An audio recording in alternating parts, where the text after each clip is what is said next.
Hello, this is Joe from Nerd in Korea. We are starting a new series-ish.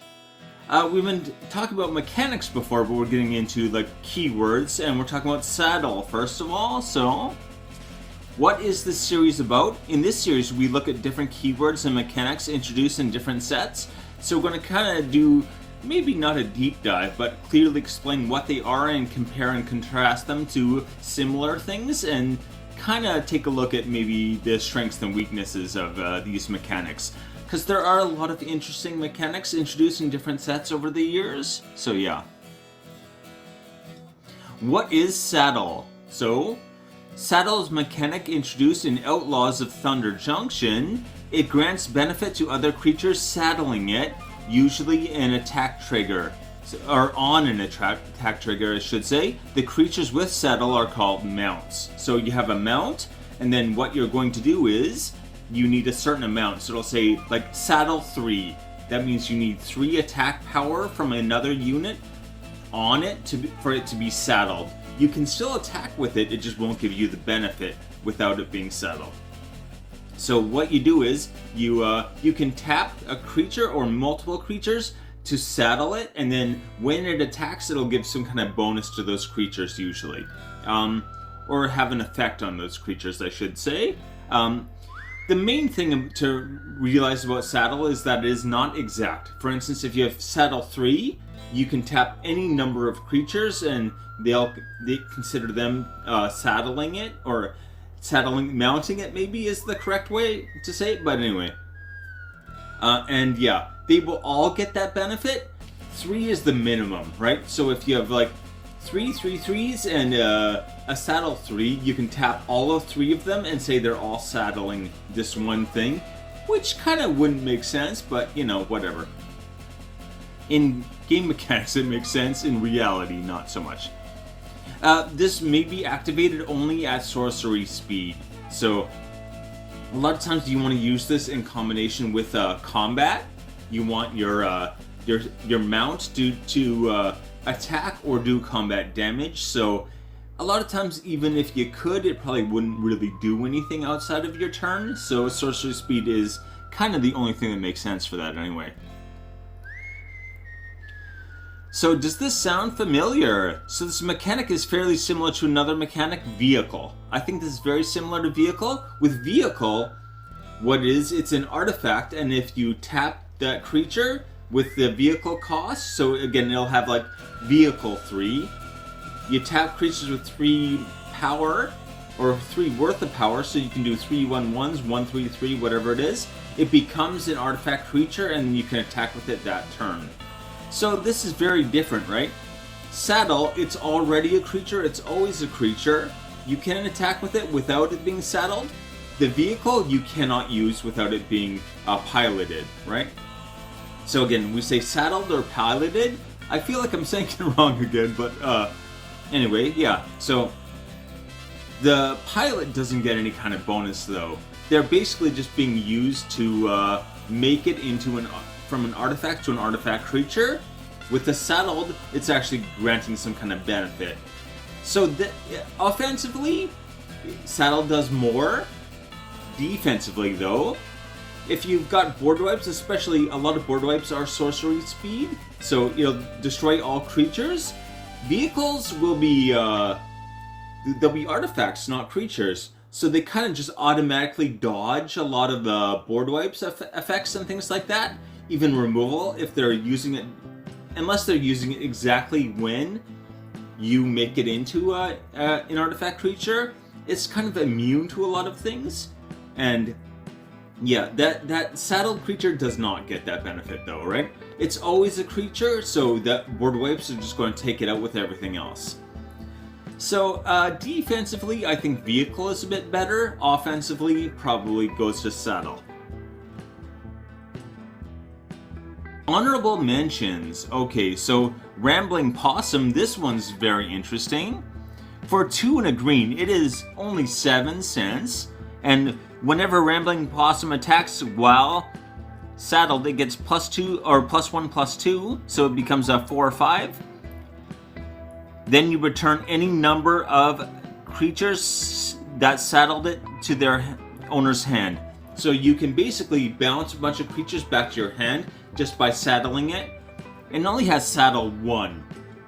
So in theory, you only need 1 power, and then you could bounce a whole bunch of creatures that have like 0 attack power. You can tap them and make them saddle it, and then bounce them back to your hand and then recast them.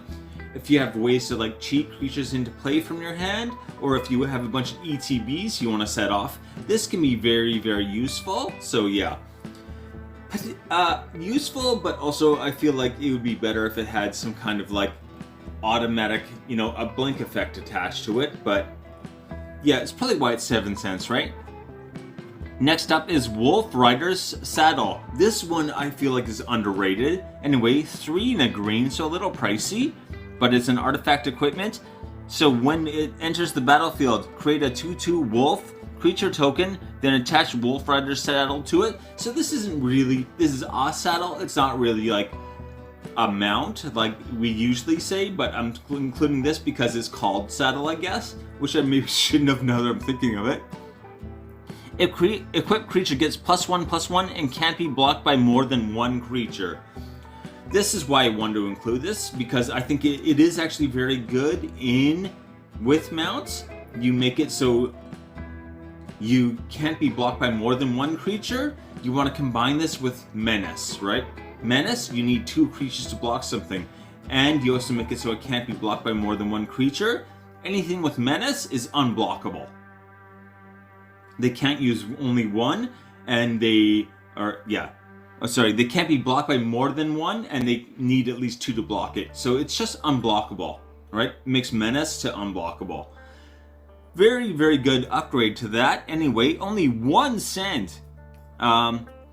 It would be very good with mounts, because a lot of them, again, are attack triggers. So yeah, you don't really want to, like, if you want to make sure they're not getting killed every combat, it's very useful for that. Anyway, Congregation Griff. I kept saying that wrong before, so Flying Lifelink, I really like that combination. It's a 1/4 for 1 and Selesnya or green-white. Alright, when Congregational Griff attacks, while saddled, it gets +X until end of turn, where X is the number of mounts you have. The only thing that makes this not great is that there aren't a lot of mounts. You'd need something where you can make copies of your mounts so that you have more of them, basically, right? There just aren't enough right now for this to be very good. If they use mount a few more times, this is going to get crazy. This is going to turn into a win con if you get high enough, but still very good. Even if it only gets again, it's saddle 3, so that's not too bad. And even if it gets, plus maybe +4 if you have 4 other mounts, you can really take advantage of that. Oh no, it's just mounts you control, not other mounts. Okay, I'm adding things, so it gives itself +1/+1 if it's saddled, and then yeah, every mount after that is more. Still, until there's more mounts, it's not great, but if you're kind of betting that they'll use mount again, then I would get this now while it's cheap. Anyway, 2 cents.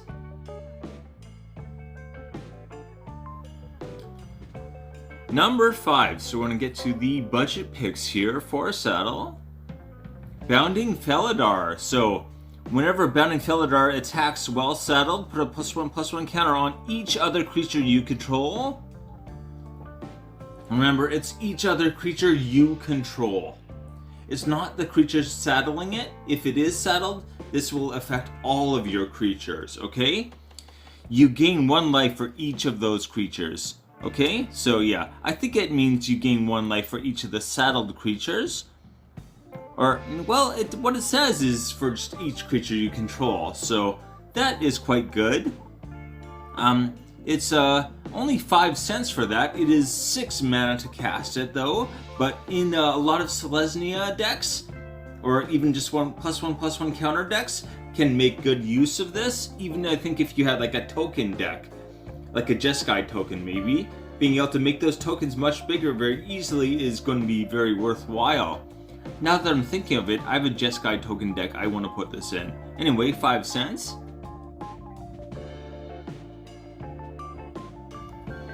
Number 4.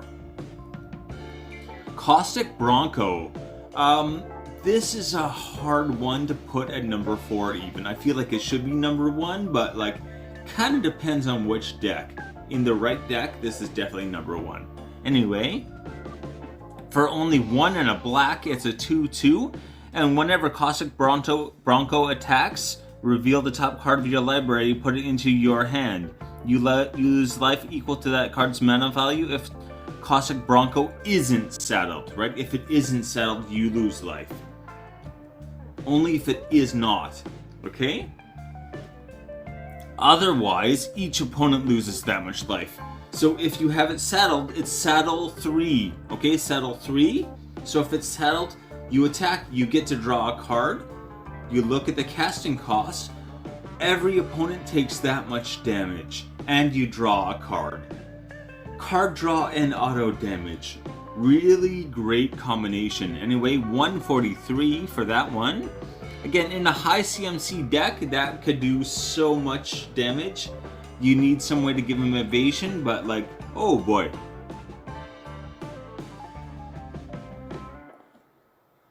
Number 3. Calamity Galloping Inferno. Okay, this is a bit pricey on the casting cost, at least. So it's 4 red. It's only 27 cents, so money-wise it's cheap. Anyway, it has haste, and whenever Calamity Galloping Inferno attacks while saddled, choose a non-legendary creature that's saddled at this turn and create a tapped and attacking token that's a copy of it. Sacrifice it at the beginning of the next end step. Repeat this process once. Okay, so, oh boy, that's crazy, right? So you saddle it with something. It has only saddle 1, so you only need 1 to be able to do this. You attack with it, and as soon as it's attacking, it will make a token copy of a non-legendary that's saddling it, and then you repeat this process once, so you do it 2 times, right? You make 2 copies. So you could do 2 different things or the same thing twice. It's non-legendary, so you know you can have a whole bunch of them. And yeah, they will ETB and attack. So attack triggers, ETB triggers. So using that with those 2 with this guy is crazy, right? You're basically, if it's an ETB, you're getting 2 extra every time he attacks. Oh boy. And just for saddling. No extra cost, no nothing. You just saddle. That's it. Crazy. 27 cents. Number 2.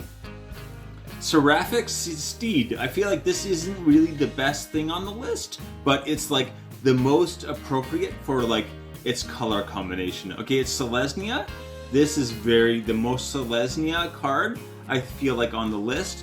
Like it just matches the best. Anyway, it is, as I said, Selesnya, so green-white. First strike, lifelink for a 2/2. A 2/2 with first strike lifelink, I should say, but anyway. Whenever Seraphic Steed attacks while saddled, create a 3/3 white angel creature with flying. Saddle 4. Okay, so it's going to start making these 3/3 flying tokens. Also, it has first strike and lifelink. The token strategy, the lifelink, these are all things that just kind of merge really well with most Selesnya strategies, I feel like.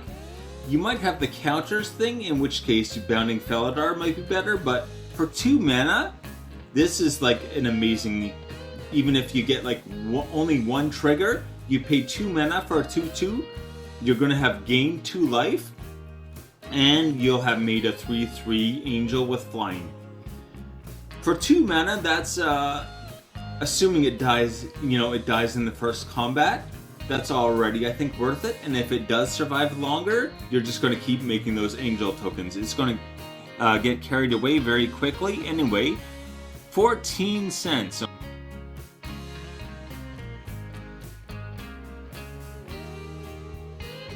Oh, which keyword should I cover next? I'm going to keep doing this, so I need there's a whole lot of keywords, but I don't know what people are interested in hearing about, so I would love some feedback on that.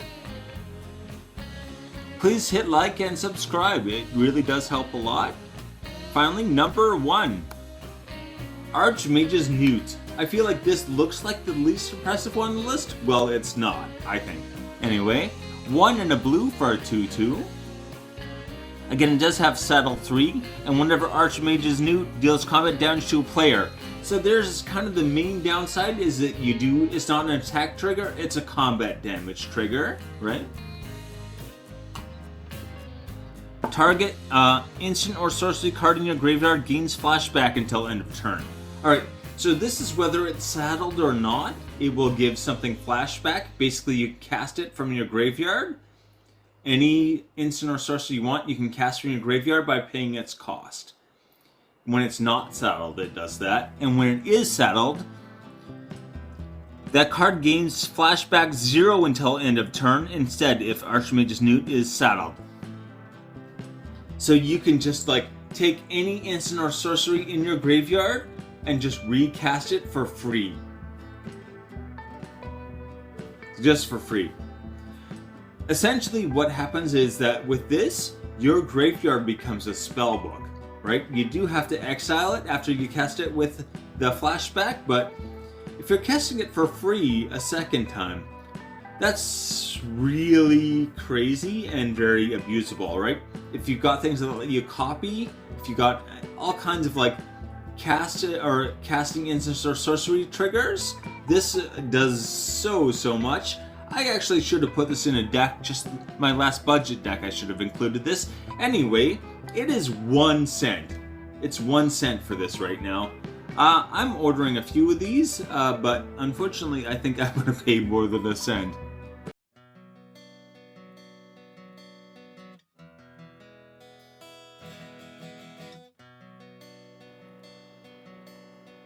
The list. Okay, so Bounding Felidar, 5 cents.